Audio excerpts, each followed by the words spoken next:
Et le pire exemple d'atteinte à la démocratie, monsieur d'Allemagne, vous le démontrez tout le temps à chaque fois que je prends la parole dans ce Parlement, où personne ne me laisse m'exprimer convenablement, où il faut hurler pour se faire entendre. Vous êtes les fossoyeurs de la démocratie. Et peut-être pour terminer... Ben oui, je tiens à intervenir brièvement, je vous rassure, tout simplement. Brièvement, pour vous dire qu'à la fin... J'ai droit à ma minute, monsieur le Président. Oui. Ah, je ne sais pas parler comme ça. Non, je tiens à avoir ma minute dans le calme. Vous êtes dégoûté de cette assemblée, personne ne vous retient. Vous pouvez toujours la quitter. Il y a certains mots comme démocratie que vous devriez éviter de prononcer parce que vous allez finir par avoir mal à la bouche en les prononçant. Voilà, maintenant l'incident est clos. Allez. Excusez-moi de parler fort, mais puisque le clan PS ne fait que parler, c'est rien de votre dignité et de votre intégrité morale. Monsieur le Président, vous avez cassé votre parti. J'ai bien une idée pour le casser, monsieur Louis. Mais il y a des mots que vous feriez bien de ne pas utiliser. Monsieur Louis, je vais simplement enlever votre intervention du compte rendu. Maintenant, vous reprenez votre intervention et vous évitez votre dérapage, ou alors vous descendez de la tribune et cessez de déconner. Et j'enlèverai quand même les mots qui ne conviennent pas. L'important est dit. Oh, mais oubliez vite. Monsieur Louis, vous faites ce que vous voulez, mais je condamne aussi l'acte que vous venez, le geste que vous venez de faire. Non, je dirais simplement à ceux qui ont envie de parler, qui n'ont pas envie de m'écouter ou uniquement d'être là pour faire du bruit, de sortir, parce que je crois que ce Parlement n'est pas une cour de récréation, que les citoyens belges nous regardent, et que bien souvent ceux qui visionnent mes interventions se disent « Mais mon Dieu, quelle bande d'enfants siègent sur les bancs de cette assemblée. S'il vous plaît, je vous en supplie, montrez un autre visage. Mais si vous n'écoutez pas mes conneries, monsieur, mais sortez, je ne vous retiens pas. Je crois que je laisse tout le monde sortir, monsieur le Président. Oui. Merci, monsieur le Président. Enfin, ça va être très agréable de pouvoir s'exprimer dans le calme, ce qui est rarement le cas dans ce Parlement. Je vous remercie et je remercie tout le monde pour l'attention. Comme vous n'avez pas écouté la question, je doute que vous répondiez convenablement à celle-ci.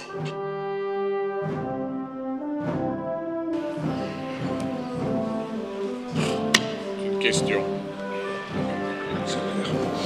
Pour ce qui concerne monsieur Louis,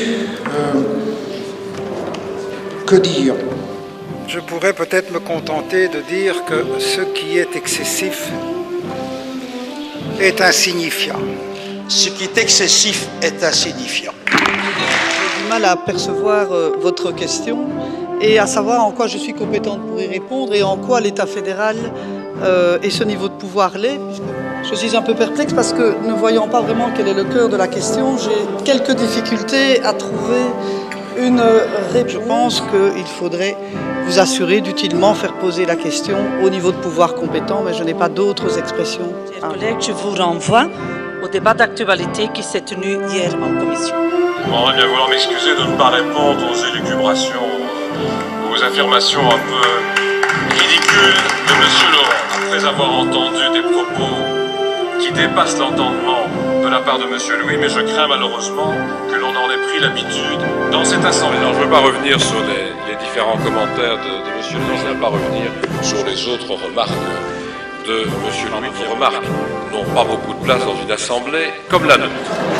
À la demande de nos collègues, je ne dirai rien. À l'exception d'un membre, je voudrais remercier l'ensemble des collègues. Le Parti socialiste est le premier parti à le faire depuis des années. On nous parle de loi aujourd'hui qu'on aurait pu voter, mais qu'est-ce que vous foutez depuis des années? On attend que ça que vous fassiez vos lois. Faites ce pourquoi vous êtes payés. Et donc je n'accepte pas l'argument selon lequel Israël pourrait, afin de garantir sa sécurité, mener des frappes préventives sur le territoire d'États indépendants. C'est une dérive et une violation totale du droit international. Et c'est également un très mauvais signal que l'on donne à la population. Imaginez ce qui se passerait si, un jour, jaloux de mon voisin, je décidais d'entrer chez lui et de le tuer sous prétexte que j'estime, sans la moindre preuve et sans élément probant, que mon voisin constitue une menace pour moi, eh ben, j'irai directement devant la cour d'assises et en prison. Et si vous vous appelez Israël et que vous commettez le même crime, mais à plus grande échelle, je ne vous rappelle pas le nombre de morts syriens suite à ces frappes israéliennes, eh bien vous vous en sortez avec les félicitations des États-Unis, de la communauté internationale et le silence coupable de la Belgique. C'est illogique et criminel. Et après cela, on osera encore venir dire que le projet sioniste n'est qu'une élucubration de... Je voudrais bien vouloir m'excuser de ne pas répondre aux élucubrations, monsieur Laurent. Élucubration de complotistes décérébrés. Il est déplorable de voir que cela mérite des applaudissements. Et il est déplorable également de voir à quel point votre notion de la démocratie, monsieur le ministre, est variable en fonction des pays concernés.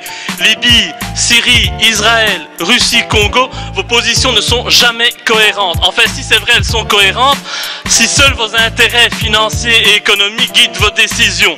Alors, et on oublie de dire que nous avons également apporté le sida lorsque nous avons utilisé le peuple congolais comme des cobayes pour réaliser nos vaccins contre la polio. Quand un Français fait une blague sur un Belge, c'est de l'humour. Remplacez le Belge par un Juif et vous aurez de l'antisémitisme.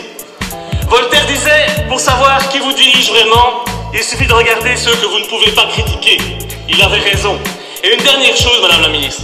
Quand des jeunes posent aux côtés de Di Rupo en faisant une quenelle, vous voyez la quenelle, ce que c'est, ça ne signifie pas qu'ils sont antisémites. Parce que Di Rupo, il a des origines italiennes, je crois pas juives. Et donc, cette quenelle, que signifie-t-elle? Puisque vous posez les questions et vous ne savez pas, ça veut dire qu'ils rejettent le système pourri et décadent que vous représentez. Et je dois dire qu'ils ont bien raison par la quenelle, on a envie de vous la faire à longueur de temps. Par exemple, nous avons un président de la Chambre qui dispose d'un domicile fictif à Nivelles. Un appartement, une chambre, alors que tout le monde sait, y compris la presse, qui reste mystérieusement muette à ce sujet, qu'il partage la vie de la gouverneure du Brabant Wallon dans un logement bien plus luxueux. Un chômeur serait rayé du chômage pour un tel comportement. Mais M. Flao, lui, il est au-dessus des lois. Et évidemment, normal, me direz-vous, c'est un des hommes les plus puissants du pays. Et votre ministère des Affaires étrangères a été plus prompt à libérer Abbas Wenek, l'ex-mari de la ministre socialiste Onkelings, lorsqu'il fut emprisonné en Turquie pour trafic de stupéfiants et dont vous avez refusé le transfert au Maroc. Vous avez aussi été très rapide pour libérer Philippe Servati, cet ex-journaliste du soir arrêté au Maroc pour une affaire de viol et de meurtre et qui avait fait grand bruit à l'époque, madame. Oui, et dont les victimes innocentes, elles, sont en prison. Alors, une chose est claire, nul n'est égal devant la loi. Et vous êtes l'artisan de cette règle. Personne n'est égal devant la loi. Selon vous soyez puissant ou misérable, selon vous ayez ou non les bonnes grâces du Parti Socialiste. Et je vous accuse, oui, c'est votre faute. Vous êtes les créateurs de ce système de pourri. Ah, on a déjà supprimé l'apparentement. Aujourd'hui, le vote électronique. Comme ça, on peut mieux décider quels seront les élus qui peupleront ces sièges et cette assemblée. Marre d'entendre l'ancien roi Albert II se plaindre que sa dotation de près de 930 000 € annuels n'est pas suffisante pour mener son train de vie, entretenir son yacht et se dorer la pilule au soleil. Le 14 mai 2013, nous célébrerons les 65 ans du conflit israélo-palestinien. 65 années de souffrance et d'oppression. Et que nous dit Shimon Peres dans la presse? Il dit qu'il faut patienter. Eh bien, nous sommes impatients, paraît-il. 65 années d'attente, est-ce de l'impatience? Moi, je me demande ce qu'attend Israël pour se retirer des territoires conquis par la guerre. Parce qu'à force d'attendre, à force d'encercler la population palestinienne, à force de tuer 100 Palestiniens pour un mort israélien ou un arbre détruit, eh bien, il n'y aura bientôt plus de Palestiniens. Et c'est peut-être l'objectif des sionistes et de ceux qui les soutiennent. Je crois que l'antisionisme est positif et qu'il apportera un monde plus juste et plus éthique. Quand vous vous présentez à nous dans votre beau costume hors de prix tiré à 4 épingles, avec votre air pincé, votre charisme digne de celui de votre ami François Hollande, et avec, permettez-moi de dire, votre stupide nœud papillon, j'ai envie, je vous l'avoue, comme de nombreux de mes concitoyens, de vous le faire bouffer, votre nœud papillon. Ces jeunes, je peux vous le dire, monsieur Di Rupo, ils n'ont qu'une seule envie aujourd'hui, c'est de vous mettre un bon coup de pied au cul, parce que, après avoir détruit notre pays, c'est tout ce que vous méritez. Et je voudrais vous laisser méditer sur la citation biblique suivante: celui qui cache ses crimes ne réussira point, mais celui qui les confesse et s'en retire obtiendra miséricorde.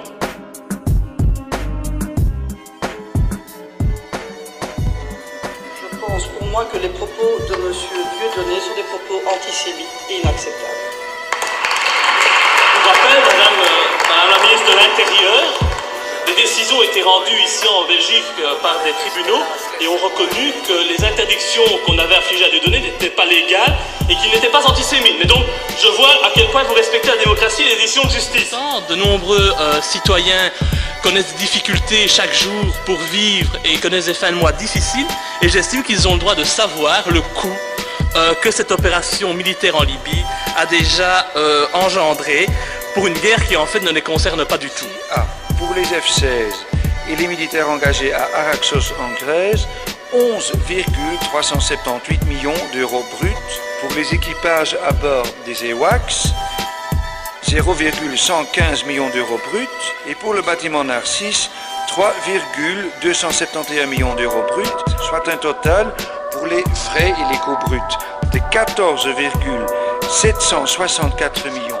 Alors oui, 14 millions d'euros, permettez-moi quand même de dire que je pense que notre gouvernement a des challenges beaucoup plus importants à relever en interne que de s'en aller jouer les va-t-en-guerre alors que notre pays traverse la pire crise institutionnelle de toute son histoire. L'État d'Israël, au nom de ce que j'appellerais une victimisation perpétuelle et parce qu'il se rend compte aussi que la communauté internationale lui permet d'opprimer impunément le peuple palestinien depuis des dizaines et dizaines d'années, menace aujourd'hui de mener des opérations militaires à l'encontre de son voisin iranien. Comme vous le savez, Israël soupçonne bien entendu l'Iran de développer la bombe atomique en se basant sur le rapport qui a été rendu par l'Agence internationale pour l'énergie atomique.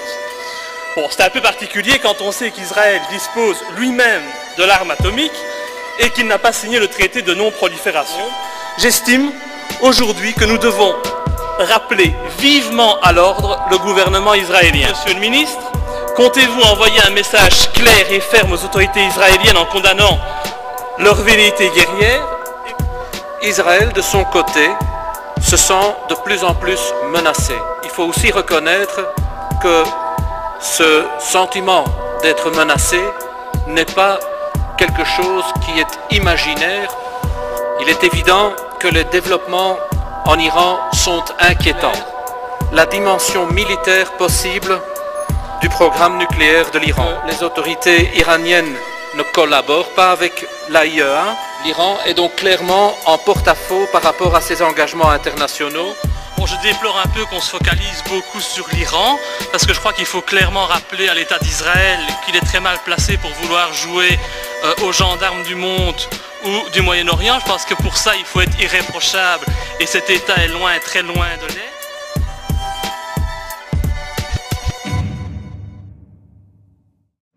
J'ai été membre du MR. J'ai alors pu voir à quel point, et oui, et pendant longtemps, j'ai alors pu voir à quel point cet argent pouvait être gaspillé. Des bâtiments ultra-modernes, des emplois inutiles, un personnel parfois payé à ne rien faire, des réceptions, des petits fours, le champagne, les gadgets high-tech, etc. Et si c'est le cas au MR, je n'ose imaginer ce que c'est au Parti Socialiste. Rien que cette phrase, ça me fait rire. Tant transparence, fiscalité et Belgique de Di Rupo et de Renders sont des mots qui ne vont pas ensemble. Et j'ai pas peur de dire que vous êtes tous, ou beaucoup d'entre vous, frappés par le virus Cahuzac, le virus du mensonge, le virus du « faites ce que je dis, mais pas ce que je fais ». Non, non, non, je ne suis pas un politicien comme les autres. Je n'ai rien à voir avec vous. Vous êtes des politicards. Moi, je défends les citoyens. Je ne suis mêlé à aucune affaire. Je n'ai qu'un seul mandat, moi, messieurs et mesdames les socialistes. Je ne multiplie pas les mandats. Je ne suis pas là pour m'en mettre plein les poches sur le dos des citoyens qui, eux, meurent de faim. Ne me comparez pas avec vous. Vous ne pouvez pas comprendre. L'article 17 nous dit... Bah oui, mais déjà, vous n'avez même pas la compétence intellectuelle pour me comprendre, donc je comprends. Il y a aussi les pays gris et les pays blancs. Pourquoi pas les pays jaunes, les pays verts, mauves, tant qu'on y est? Vous avez tellement pris l'habitude d'enfantiliser et de simplifier ce que vous-même, vous ne comprenez pas, que ça ne m'étonnerait pas. Transparence. Ça va, vous avez compris chez les socialistes, transparence. Oui, mais je sais pas, parce que des fois, halogène, vous savez même pas ce que ça veut dire, donc je me dis peut-être transparence, finalement. Peut-être que vous ne connaissez pas, vous ne l'appliquez pas, vous ne la pratiquez pas depuis des années au pouvoir, non? Je me demande.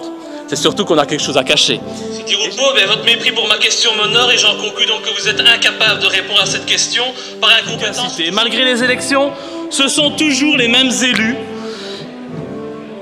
qui siègent dans cette assemblée. Certains sont ici depuis plus de 30 ans. Vous avez considéré, et vous considérez la politique comme un métier, vous l'avez d'ailleurs transmis à votre fils, qui a été propulsé directement ministre et président de parti. Eh bien franchement, l'exemple que vous montrez à la population est un exemple d'arrivisme qui atteint le sommet et qui écœure la population. De votre collègue français fasciste, non, pas fasciste, excusez-moi, c'est un lapsus, socialiste, Manuel Valls. Plus rien ne m'étonnera, plus rien. Après avoir vu le gouvernement français de François Hollande, composé de socialistes et d'écologistes, décider de taxer l'eau de pluie. Alors que notre pays est le champion du monde des taxes, vous les augmentez encore. Ce n'est plus Monsieur Di Rupo qu'on doit vous appeler, c'est Monsieur Taxman. Et donc Monsieur Taxman, et qu'ils détruisent aussi leur carte BNP Paribas, parce que je crois aujourd'hui que vous mentez à la population, tout comme la banque ment aux citoyens. Donc je crois que c'est la meilleure chose à faire. Au revoir BNP. Monsieur Louis, asseyez-vous, je vous en prie. Ah, vous étiez debout. Monsieur.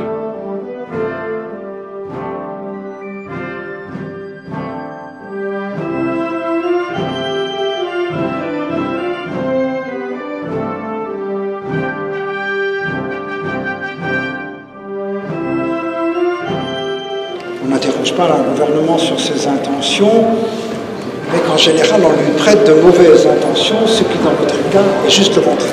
Car entre rien et quelque chose, il y a toujours un monde de différence. Et nous faisons quelque chose. Le président a particulièrement relevé la reconnaissance par la Belgique de la responsabilité de l'État belge dans la persécution des Juifs de Belgique pendant l'occupation. Il a aussi salué le travail de la Belgique, travail de mémoire. Je crois que l'antisionisme est positif et qu'il apportera un monde plus juste et plus éthique. Je me tiens par la Shoah, je te tiens par la menace.